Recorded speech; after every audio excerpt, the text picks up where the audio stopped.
Olá, bem-vindo ao canal do Dr. Lincoln Andrade. Sou o Dr. Lincoln Andrade, médico psiquiatra e especialista em sexualidade humana, atendendo em Curitiba e também online para todo o Brasil. E no vídeo de hoje eu vou falar para vocês sobre a relação entre a compulsão sexual e o uso abusivo de bebidas alcoólicas. Mas antes eu gostaria de pedir que, se vocês gostam de assuntos de saúde mental, sexologia, se inscrevam no canal, cliquem na sineta para ativar a notificação e me acompanhem aqui toda semana.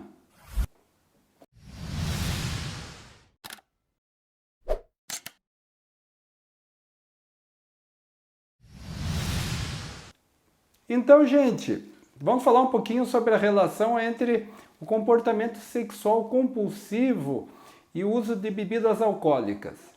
Então vejam bem, essa associação, comportamento sexual compulsivo e uso de bebidas alcoólicas, é uma associação muito comum no nosso trabalho em saúde mental e sexologia.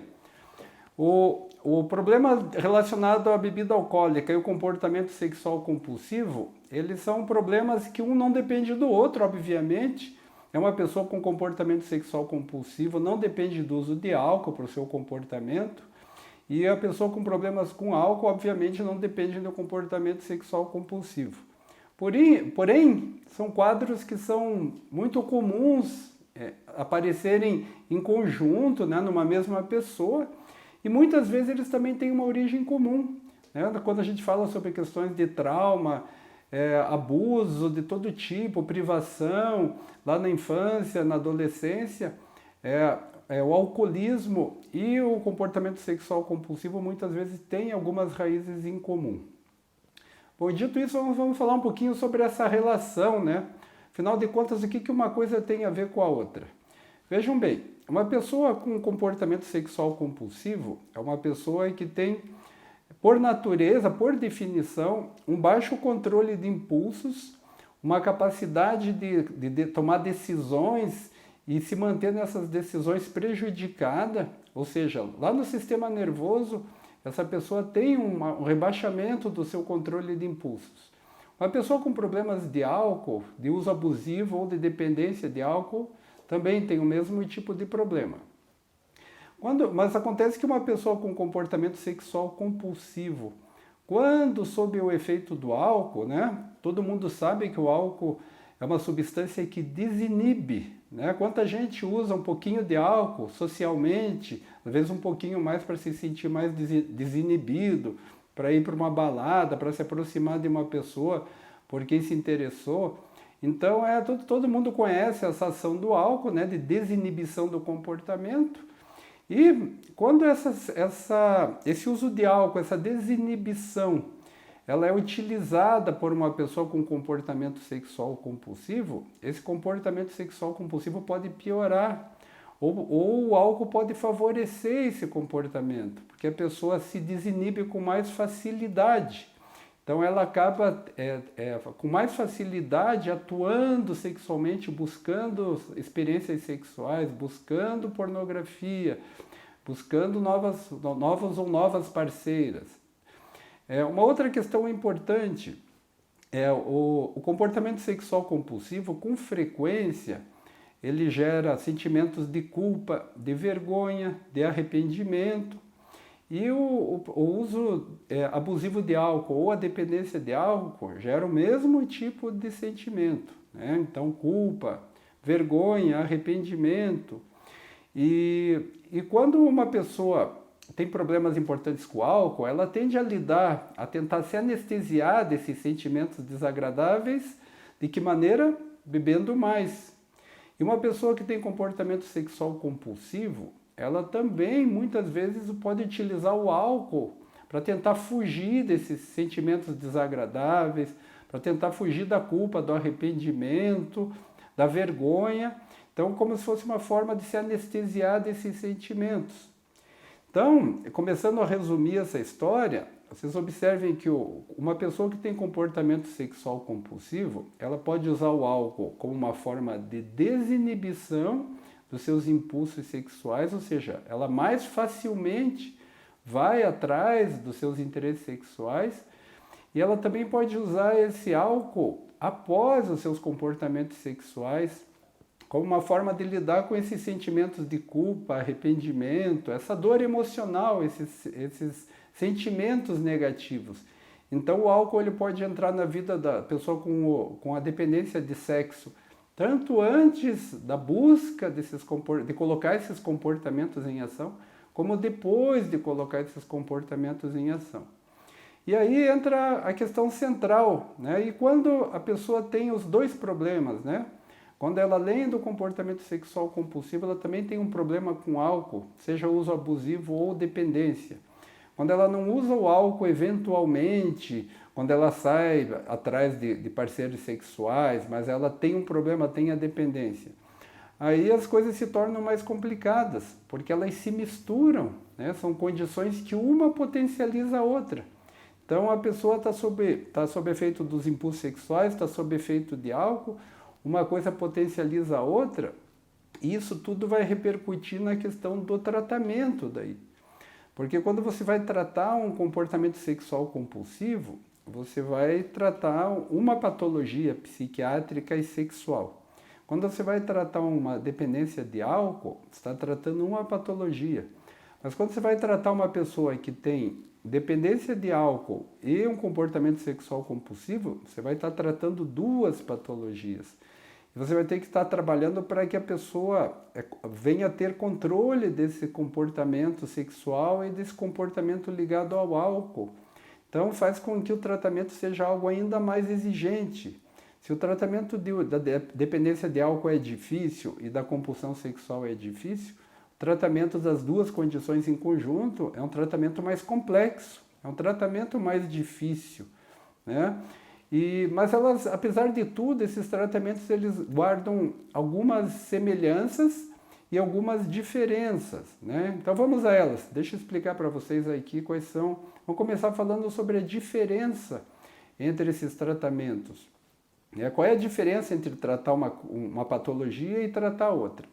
Então, quando você vai tratar a questão da dependência de álcool, o álcool, como ele agride muito o organismo, ele acaba tendo um componente orgânico a ser pensado na hora do tratamento, né? Uma pessoa com comportamento sexual compulsivo também tem que se pensar organicamente, porque ele pode ter contraído uma doença, uma infecção sexualmente transmissível, por exemplo.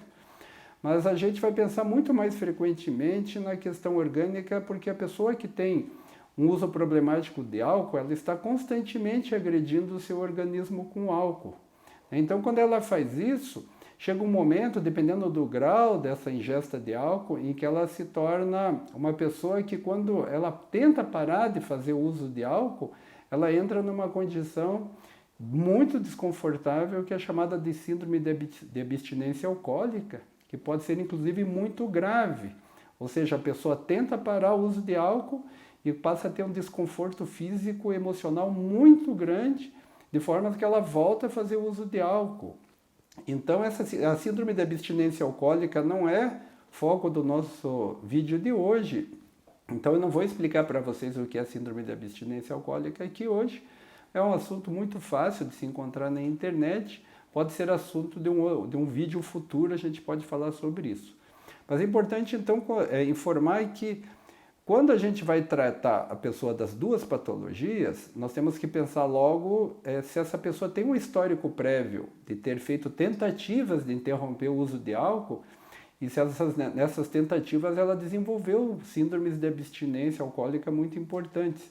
Porque aí a gente precisa pensar, avaliar bem direitinho se dá para fazer se esse paciente pode passar pelo tratamento da síndrome de abstinência alcoólica, sendo acompanhado no consultório, sendo medicado adequadamente, acompanhado pelo consultório, sem precisar de uma internação, ou se essa pessoa tem um histórico de fazer uma síndrome de abstinência alcoólica tão grave que necessariamente exige uma internação para desintoxicação, né, para que a pessoa supere essa síndrome de abstinência, que costuma ser essa desintoxicação é algo que não costuma ser longo, costuma ser bastante curto, mas às vezes é necessário.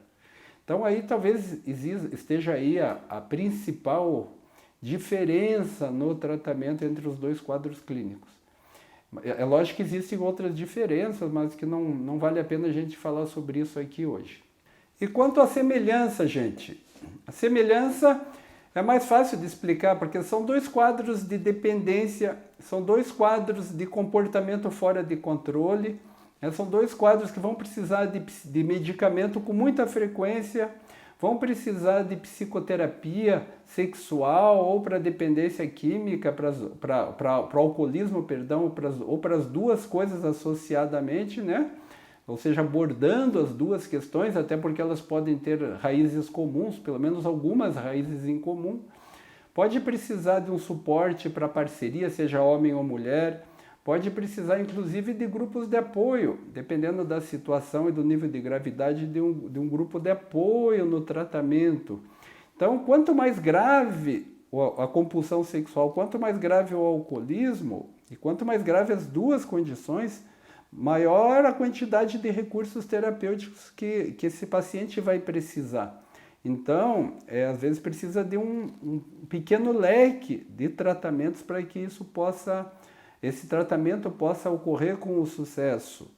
É importante lembrar que todo tratamento que envolve um comportamento de dependência vai necessariamente exigir que a pessoa esteja determinada a vencer esse problema, a pessoa estabeleça um compromisso consigo mesma de que ela vai lutar em prol de vencer esse problema comportamental, e tendo isso ela já tem uma boa parte do caminho andado, porque com a disposição real, verdadeira, genuína, e mais o comprometimento que vai fazer um tratamento de fato, a pessoa pode até ter a mesma dificuldade, porque não é fácil vencer um comportamento, não é fácil vencer o outro comportamento, e os dois juntos é ainda mais difícil.